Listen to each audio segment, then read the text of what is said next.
Hey guys, she's back. Then today she has a special treat, blueberries. Okay.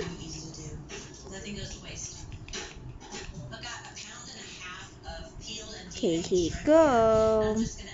Good girl. And a little bit of herbs de Provence, probably a teaspoon and a half. And this just has some thyme in it, has some rosemary, some marjoram, and 4 sprigs of thyme. I'm going to give that a toss just to make sure everything gets fully coated and covered. And you can do these veggie You like blueberries? chicken works really well. Yes, It cooks really quickly and it gets just perfectly cooked inside. All right, I'm going to pronounce that tossed. And now add some sugar. Okay, she's here. Mama blueberry. And then I'm going to add a little Good bit of girl. salt and pepper. You are so awesome. Here you go. And a little bit of wine.